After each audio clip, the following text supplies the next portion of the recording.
MLA గారు అమర్నాథ్ రెడ్డి గారు, ఓవైసీ గారు, కోదండరావు, ఇతర చంద్రశేఖర్ గారు, ఇతర నాయకులు ఉన్న స్టేజ్ మీద ఉన్న నాయకులు, స్టేజ్ ముందు ఉన్న మీ అందరికి ప్రజలందరికీ కూడా నమస్కారం. ఈరోజు మన చంద్రశేఖర్ గారి ఈ వాలంటరీ ఆర్గనైజేషన్ ద్వారా ఈ విలేజ్ చూసే అవకాశం దొరికింది. చాలా సంతోషం. ఇంత దూరం మేము వస్తామని అనుకోలేదు. అసలు వచ్చాము కానీ అదే మీ ఎమ్మెల్యే గారితో చెప్తున్నాం, ఇంత రిమోట్ విలేజెస్లో ఎలా బతుకుతున్నారు, ఎట్లా వీళ్ళకి సౌకర్యాలు ఉన్నాయంటే మన ఎమ్మెల్యే గారిని అభినందించాలి. వాళ్ళు కానీ వాళ్ళ నాన్నగారు కానీ ఇక్కడ కూడా వచ్చి రోడ్లు వేసి ఇక్కడ కూడా పవర్ ఇచ్చి తర్వాత వీళ్ళకి చదువుకోవడానికి అవకాశాలు కల్పించే ఒక మార్గాన్ని చూపించారు. సో దాంతోపాటు ఏ అయితే మీకు అందుబాటులో లేవో గవర్నమెంట్ స్కీమ్స్ లేకపోతే ప్రభుత్వం నుంచి రావాల్సిన ఏ అయినా సరే ఎమ్మెల్యే గారి ద్వారా కానీ ఎంపీ ద్వారా కానీ ఇవి తీసుకొని మీరంతా చదువుకొని అభివృద్ధి కావాలని మా అభిప్రాయం. దాని ద్వారా గవర్నమెంట్ చేయలేని పని మన ఆర్గనైజేషన్ వాళ్ళు కూడా చేస్తున్నారు. సో ఇట్లా సైకిల్ ఇవ్వటం, తర్వాత ఎప్పుడైతే ఇబ్బంది ఉందో రేషన్ ఇవ్వటం, తర్వాత మీకు మెయిన్ టౌన్లోకి వెళ్ళి ఇక్కడున్న ప్రజలందరూ ఈ వెనుకబడతాం నుంచి బయటకు వచ్చి తర్వాత దానికి సంబంధించిన చదువే అన్నిటికీ మూలం.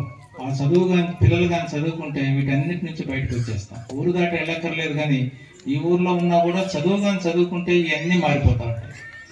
అట్లాగే ఇప్పుడే చంద్రశేఖర్ గారు చెప్తున్నారు, ఈ ఇళ్ళన్నీ 30 సంవత్సరాల దగ్గర అయిపోయినాయి, వాటికి అన్నిటికీ నీళ్లు కారుతా ఉన్నాయని చెప్పి.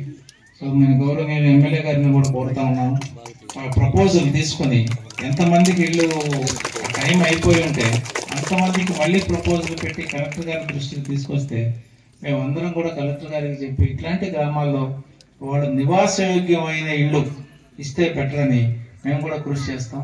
అట్లాగే ఏ సౌకర్యం కావాల్సి వచ్చినా కూడా రోడ్డు కూడా అస్సలు బాగాలేదు. మరి ఇక్కడ నుంచి వెళ్ళడం మీకు వర్షాకాలం ఇప్పుడే ఇట్లా ఉంది, బాగా వర్షాలు పడ్డప్పుడు అసలు రోడ్లు మీకు యాక్సెస్ ఉండకపోవచ్చు. సైకిల్ మీద వెళ్ళాలన్నా ఇంకో దాని మీద వెళ్ళాలన్నా కష్టం అవుతుంది.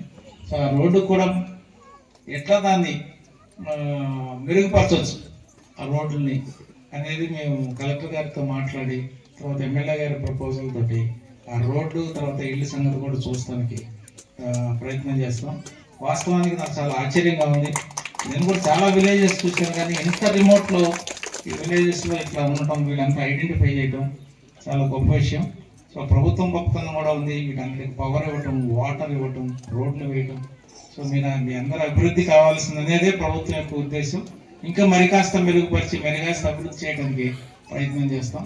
ప్రభుత్వం ద్వారా ఏ అవకాశాలు ఉన్నా కూడా ఈ పర్టికులర్ సెక్ట్కి ఈ ట్రైబ్కి ఏమేమి స్పెషల్గా ఉన్నాయో అవన్నీ కూడా వచ్చేటట్టు ప్రయత్నం చేస్తాం. Thank you very much.